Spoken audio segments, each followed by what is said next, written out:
Hello दोस्तों, स्वागत है आपका पेपरलेस नॉलेज में। तो आज है 20 जून और आज हम बात करेंगे आज के कुछ करंट अफेयर्स क्वेश्चंस का। साथ ही हम आपसे कुछ क्वेश्चंस भी पूछेंगे जिसका आंसर आपको हमारे कमेंट बॉक्स में जाके देना है। अभी तक अगर आपने हमारे चैनल को सब्सक्राइब ना किया है तो इसे सब्सक्राइब कर लें और बगल में दिए हुए बेल आइकन को जरूर दबाएं, जिससे कि आपको हमारी डेली के डेली नोटिफिकेशन मिलती रहे।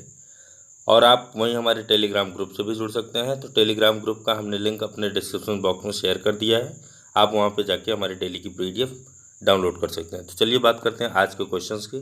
तो आज का क्वेश्चन है, यहाँ पे आपसे पहला क्वेश्चन पूछा गया था, अंतर्राष्ट्रीय जैव विविधता दिवस कब मनाया जाता है। यहाँ पे आपका 4 ऑप्शन दिया गया था।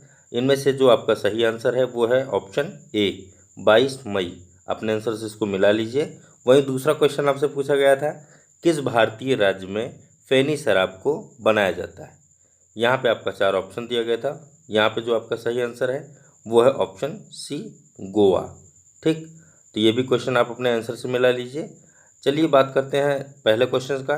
तो आज का पहला क्वेश्चन है, वर्ष 2020 Sony World Photography Award Photographer of the Year का खिताब किसने जीता या किसे दिया गया। ठीक, तो यहाँ पे आपका 4 ऑप्शन दिया गया है।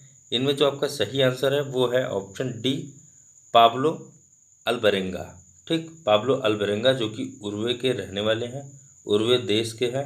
इन्हें प्रोफेशनल के क्षेत्र में यह पुरस्कार या यह खिताब दिया गया। कौन सा खिताब? फोटोग्राफर ऑफ द ईयर का खिताब। ठीक, अब आपको बता दें कि उनकी सीरीज सीड्स ऑफ रेजिस्टेंट के लिए फोटोग्राफर ऑफ द ईयर इन्हें घोषित किया गया।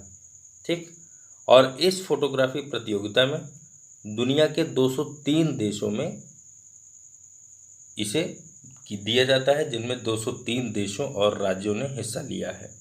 ठीक, यह प्रतियोगिता 4 श्रेणी में, मतलब आप यह कह सकते हैं कि 4 भागों में दिया जाता है। किन्हें दिया जाता है, किस क्षेत्र में दिया जाता है? तो प्रोफेशनल, ओपन, यूथ और स्टूडेंट में ये दिया जाता है। और जो है आप एक चीज़ और नोट कर लीजिए कि इसमें जैसे ओपन की बात की गई है, तो ओपन में अभी किसको दिया गया? टॉम ओल्डहम को दिया गया है, जो ओपन में दिया गया है। और स्टूडेंट के उस क्षेत्र में जो दिया गया है वो लोना साकेल-रक्सी को दिया गया है, जो कि ग्रीस से बिलोंग करती हैं। और यूथ, जैसे यूथ के बारे में हमने आपसे बताया था, तो यूथ में आपका हाइजेन पैंग का नाम आता है, जो कि ताइवान क्षेत्र से बिलोंग करते हैं। और ये अभी मात्र 19 साल के हैं जिन्होंने यह खिताब जीता है।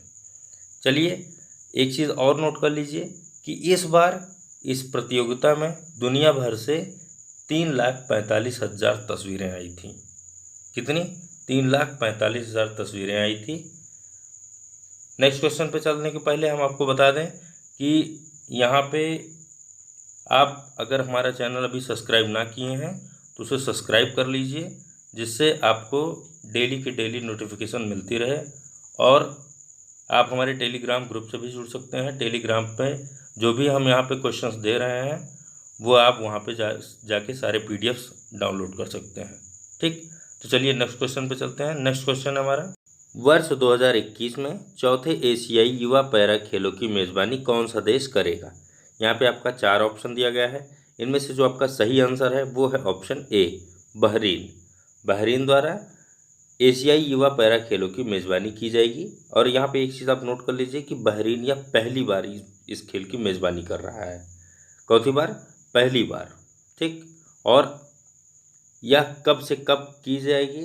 तो आपको बता दें कि यह अगले वर्ष 1 दिसंबर से 10 दिसंबर के बीच इसकी मेज़बानी बहरीन करेगा, जो कि यह चौथा एशियाई युवा पैरा खेल होगा। ठीक, वहीं आपको नेक्स्ट पॉइंट नोट कर लीजिए कि इस खेल में कितने लोग शामिल होंगे। तो इस खेल में लगभग 800 खिलाड़ी भाग लेंगे और जिनकी उम्र 20 वर्ष से कम होगी। कितने खिलाड़ी? 800 खिलाड़ी और 20 वर्ष से कम उम्र वाले लोग होंगे। और इस प्रतियोगिता में कितने खेल शामिल हैं? तो इस प्रतियोगिता में 9 खेल शामिल हैं, जिनमें आपका एथलेटिक्स, बैडमिंटन, पावर लिफ्टिंग, तैराकी और टेबल टेनिस भी शामिल है। चलिए नेक्स्ट क्वेश्चन की बात करते हैं। तो नेक्स्ट क्वेश्चन हमारा, हाल ही में किस फुटबॉल टीम ने लगातार 8वीं बार बुंदेसलीगा का खिताब अपने नाम किया है? तो यहाँ पे आपका 4 ऑप्शन दिया गया है। इनमें से जो आपका सही आंसर है वो है option C, Bayern Munich. Bayern Munich ने अभी हाल ही में बुंदेसलीगा का खिताब अपने नाम किया है, जो कि 8वीं बार लगातार किया है।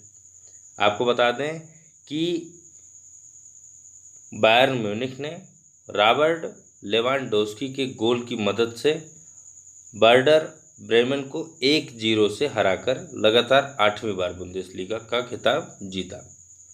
और यह खिताब मतलब बुंदेसलीगा की शुरुआत जो हुई थी वो साल 1963 में हुई थी, और तब से अब तक बायर्न म्यूनिख ने 58 में से सबसे ज़्यादा 30 बार यह खिताब जीता है।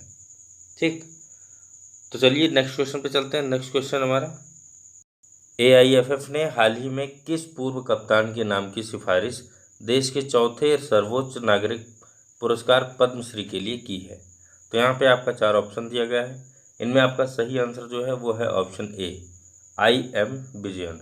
IM विजयन जो कि दिग्गज फुटबॉलर थे, और इनके नाम की घोषणा चौथे सबसे बड़े अवार्ड पद्मश्री अवार्ड के लिए की गई है।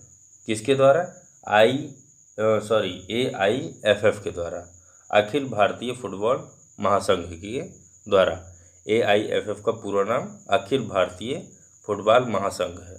ठीक, और साथ ही आप एक चीज़ और नोट कर लीजिए कि IM विजयन 2003 में अर्जुन अवार्ड हासिल कर चुके हैं, और 3 बार AIFF players of the year भी रह चुके हैं।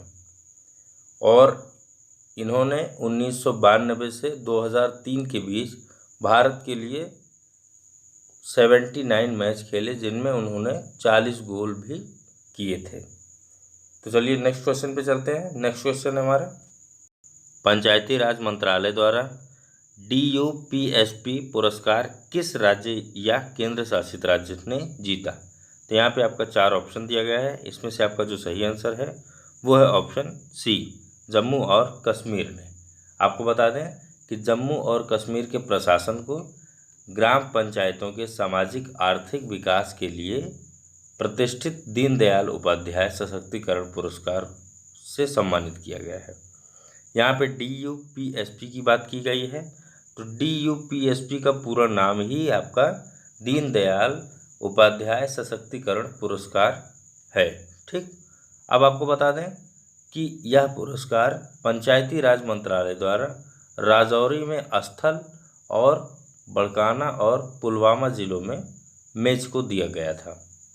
और यह पुरस्कार स्वच्छता, प्राकृतिक संसाधन प्रबंधन रिकॉर्ड बनाए रखने के लिए PMAY घरों, डेटा प्रबंधन योजनाओं के कार्यान्वयन और बिजली आदि के क्षेत्रों में सुधार के लिए दिया गया है।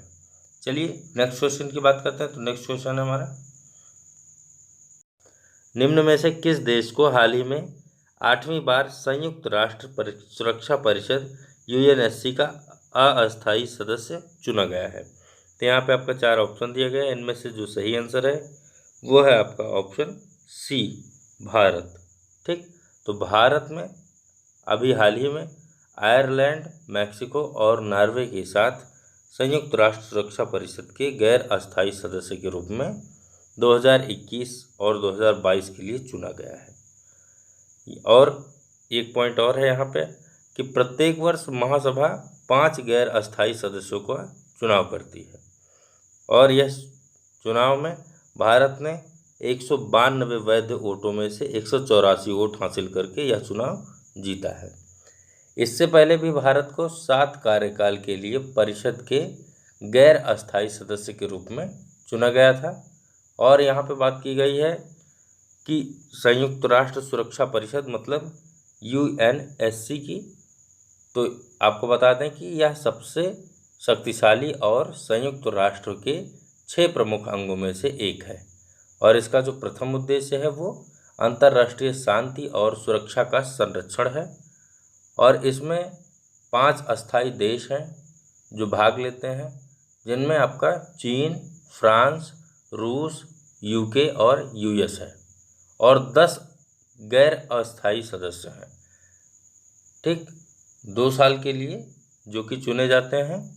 अब इनमें आपका जैसा कि यहाँ पे पूछा गया था, तो एक अस्थायी सदस्य भारत को भी चुना गया है। चलिए नेक्स्ट क्वेश्चन पे चलते हैं। नेक्स्ट क्वेश्चन हमारा, भारत के प्रधानमंत्री ने वाणिज्य खनन के लिए कितने कोयला ब्लॉकों की नीलामी प्रक्रिया शुरू की है? तो यहाँ भी आपका 4 ऑप्शन दिया गया है। इनमें से जो आपका सही आंसर होगा वो है ऑप्शन सी 41, मतलब 41। ठीक, तो आपको यहाँ पे बता दें कि भारत के जो प्रधानमंत्री हैं नरेंद्र मोदी जी ने भारत के कोयला क्षेत्र को निजी प्लेयर्स के लिए खोलने के लिए वाणिज्य खनन के लिए 41 कोयला ब्लॉकों की नीलामी प्रक्रिया शुरू की है। अब यहाँ पे आपसे पूछा गया था, तो आपको एक चीज़ और बता दें कि FICCI के सहयोग से कोयला मंत्रालय ने कोयला खान अधिनियम और खान व खनिज अधिनियम के तहत जो प्रावधान थे उनकी प्रक्रिया शुरू की है, और अगले 5 वर्ष से 7 वर्ष में देश 33,000 करोड़ रुपए की पूंजी निवेश करने के लिए आमंत्रित करने की यह उम्मीद जताई जा रही है। तो चलिए नेक्स्ट क्वेश्चन पे चलते हैं। नेक्स्ट क्वेश्चन हमारा, प्रधानमंत्री भारतीय जन औषधि योजना का क्रियान्वयन किस केंद्रीय मंत्रालय द्वारा शुरू किया जा रहा है? यहाँ भी आपका 4 ऑप्शन दिया गया है। इनमें से जो आपका सही आंसर है वो है ऑप्शन डी, रसायन और उर्वरक मंत्रालय। रसायन और उर्वरक मंत्रालय। आपको बता दें कि प्रधानमंत्री जन औषधि योजना PMBJP रसायन और उर्वरक मंत्रालय की एक पहल है, और यह योजना जन औषधि केंद्रों के विशेष आउटलेट्स के माध्यम से गुणवत्ता वाली दवाओं को सस्ती कीमतों पर उपलब्ध कराने का प्रयास करती है। नेक्स्ट क्वेश्चन पे चलते हैं। नेक्स्ट क्वेश्चन है हमारा, भारत की पहली कोविड-19 टेस्टिंग मोबाइल लैब किसके द्वारा शुरू की गई? यहाँ भी आपका 4 ऑप्शन दिया गया है। इनमें आपका जो सही आंसर होगा वो है ऑप्शन ए, डॉक्टर हर्षवर्धन। ठीक, तो आपको बता दें डॉक्टर हर्षवर्धन के द्वारा पहली कोविड-19 टेस्टिंग मोबाइल लैब की शुरुआत की जाएगी। ठीक, आप यहाँ पे एक चीज़ और नोट कर लीजिए कि कोविड-19 परीक्षण के लिए भारत की यह पहली मोबाइल लैब सेवा होगी, और लैब का नाम जो है वो संक्रामक रोग डायब लैब है। ठीक, संक्रामक रोग डायग लैब, ये जो है लैब का नाम है। और एक चीज़ यहाँ पे और बता दें आपको कि यह कोविड कमांड रणनीति के तहत जैव प्रौद्योगिकी विभाग द्वारा विकसित किया गया है, और इसमें प्रतिदिन 25 RT-PCR और 300 ELISA परीक्षण करने की क्षमता है। फिर से बता दे रहा हूँ कि यहाँ पे आपका सही आंसर जो था वो था डॉक्टर हर्षवर्धन। ठीक, और यह पहली टेस्टिंग मोबाइल लैब योजना है। 2 चीज़ यहाँ पे प्रमुख थी। इसी के साथ नेक्स्ट क्वेश्चन पे चलते हैं। नेक्स्ट क्वेश्चन हमारा, WEF ने टेक अग्रणी 2020 की अपनी सूची में कितनी भारतीय फर्म को सूचीबद्ध किया है? यहाँ पे आपका 4 ऑप्शन दिया गया है। इनमें से जो आपका सही आंसर है वो है ऑप्शन डी, 2। ठीक, तो 2 भारतीय फर्म को अभी इसने अपनी सूची में सूचीबद्ध किया है। आपको बता दें कि वर्ल्ड इकोनॉमिक फोरम मतलब WEF, यहाँ पे आप WEF का पूरा नाम लिख सकते हैं, वर्ल्ड इकोनॉमिक फोरम। तो WEF ने 100 नई टेक फर्मों के अवार्ड्स के साथ टेक्नोलॉजी पायनियर्स के 20वें सहयोग की घोषणा की है।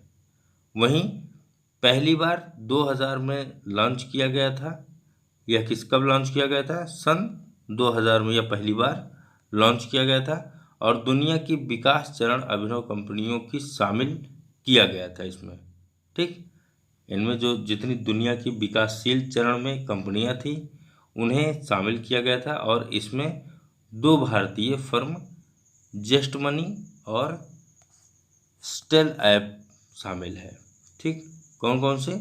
जस्ट मनी और स्टेल ऐप्स शामिल हैं।